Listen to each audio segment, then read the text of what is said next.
Bayangkan seorang pendeta senior asal Amerika Serikat datang ke tanah Arab untuk menerjemahkan Al-Qur'an, bukan untuk masuk Islam, tapi justru untuk membantu orang memahami Islam. Tapi siapa sangka, justru dari proses itulah hatinya terbuka, dan ia pun bersyahadat, kalimat. Inilah kisah Samuel Shropshire, seorang Kristen taat, penulis, dan pendeta yang akhirnya memeluk Islam bukan karena tekanan, tapi karena hidayah. My name is Samuel Shropshire. I'm an American citizen living in Saudi Arabia. I came here in November 2011, not knowing anything about Islam or the Prophet Muhammad, peace be upon him. Most of what I had heard was extremely negative. In America, our news channels boosted their on-air ratings by regularly sensationalizing breaking news of terrorism. Every 30 minutes, one witnessed horrific scenes of bombings and bloodshed and murder. Often one Muslim... Ia menemukan kebenaran dalam kalimat, La ilaha illa Allah, Muhammadur Rasulullah. Samuel datang ke Jeddah tahun 2011 untuk ikut dalam Project Q, proyek penerjemahan Al-Qur'an ke dalam bahasa Inggris modern. Meskipun tak paham bahasa Arab, ia memeriksa makna dan keindahan dari tiap ayat yang diterjemahkan. Ini terdengar. Hari demi hari, ia membaca ayat-ayat suci dan perlahan, hatinya mulai berubah. Ia mulai sadar, ini bukan buku biasa, ini adalah wahyu yang hidup dan menenangkan. Yang mengejutkannya adalah bagaimana Islam memuliakan Yesus dan Maria, bukan sebagai Tuhan, tapi sebagai manusia mulia pilihan Allah. Di saat itulah Samuel mulai mempertanyakan keyakinannya selama ini.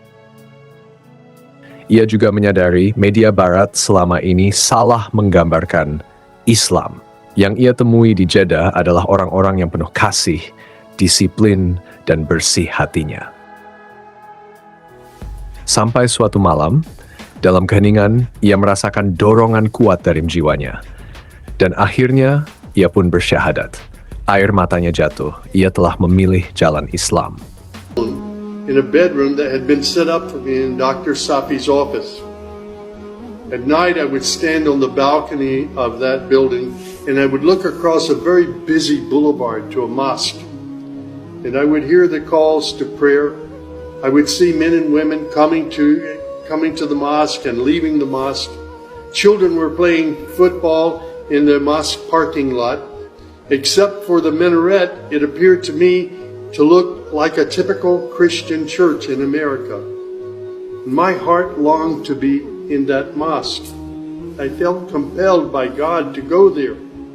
A few months later, I got up the courage to walk down the street and to knock on the door of Taqwa Mosque. Now, nobody knocks on the door of a mosque. Normally, they just open the door and they walk right in. But I was not sure how I'd be received, so I stood there knocking until someone came to the door. That person simply said, "May I help you?" I said, "My name is Samuel. I'm a Christian from the United States." Samuel tak hanya menjadi Muslim, tetapi juga pejuang perdamaian dan pendiri Muslim Voice for Peace and Reconciliation. Ia berdakwah, menyuarakan nilai Islam, cinta, keadilan, dan kemanusiaan. I sat in the back of the mosque during prayer times for 3 days. I didn't understand what was going on. I saw men standing, bowing, putting their heads to the floor as the Imam led them in prayer. I had little knowledge about what was happening, but I felt God's presence in that mosque. And the men of Taqwa Mosque were so friendly to me. After 3 days, I asked Shafiq if he could teach me the first surah of the Quran, Al-Fatiha. This was a necessary element in praying the 5 daily prayers.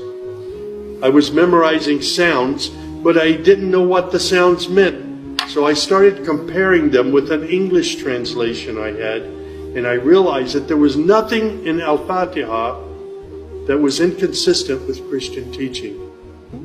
There I read the encouraging words that God was the most merciful, the distributor of mercy and forgiveness. my heart was being strangely touched by the words of the Quran and the love displayed by the men of Taqwa Mosque.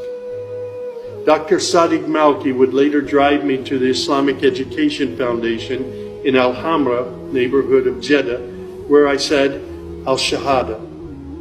According to Islam, we're all equal. There's none above another. There are scholars, but their role is educational. As for the relationship with God, it's personal, it's direct. The faith itself is simple and clear. It's summed up in just 6 points. There is one true God who is unlike any other being. He is neither born nor does he give birth. He has neither spouse nor offspring. Nothing is comparable to him. He's all-powerful. He knows everything perfectly. He is the most merciful. Secondly, a belief in the angels who are indeed the servants of God. They obey God's bidding and they do whatever they're commanded to do. They don't have any free choice. Thirdly, there's a belief in divine revelations.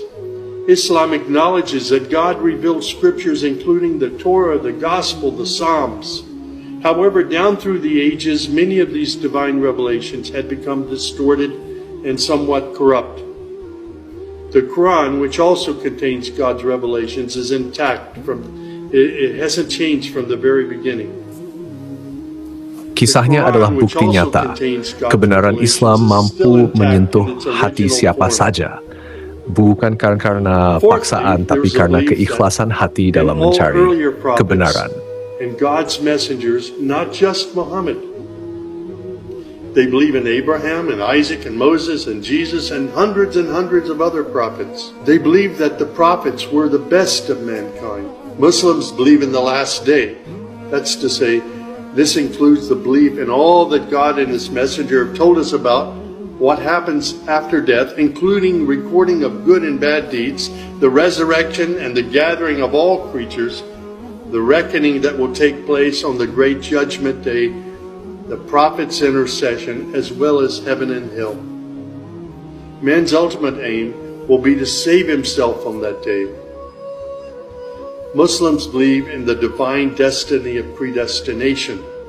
Whatever God wills is certain to take place, and what He has not willed will never take place.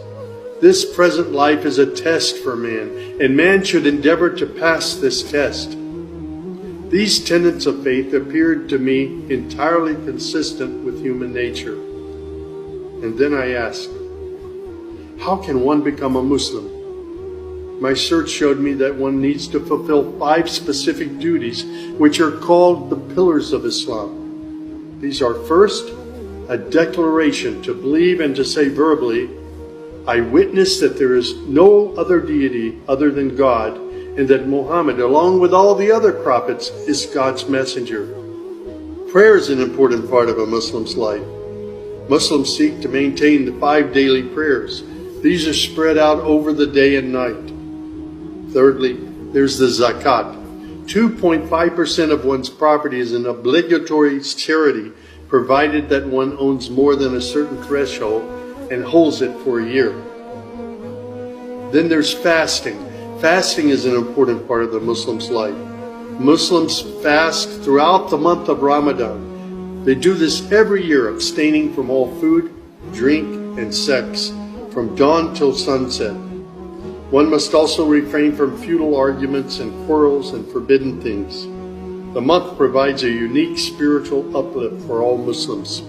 Then there is the pilgrimage or Hajj. This is performed in Mecca and its surrounding areas. It's a duty to fulfill this pilgrimage once during one's lifetime, provided that one is physically and financially capable of doing so. People often ask me, Sam, how did you become a Muslim? In the church was a library, and in that library were children's books. One of the books my mother got over and over again was called The God of Abraham. In that book were beautiful color photos of camels and deserts. She would read me the story of Abraham, how he was commanded by God to leave his mother and father because they were worshiping idols. she would pause and she would say, Sahabat "Sammy, sumbu Islami, you sudahkah always kita have to benar-benar pray to mengenal the God Islam of kita Abraham. sendiri? There is only one true God, the God Kalau of Samuel Abraham." bisa jatuh cinta karena My membaca commitment to God has been Al-Qur'an, strong and enduring maka jangan since my sia-siakan younger nikmat years. Islam yang kita miliki Now hari I ini. have found absolute peace in Islam, in a faith that I once thought Dukung was channel ini hostile. dengan cara klik subscribe, I found aktifkan friendship lonceng, and hope dan share video ini. amongst a fraternity of other Muslim brothers and sisters. Wassalamualaikum warahmatullahi I have wabarakatuh. found a family of believers.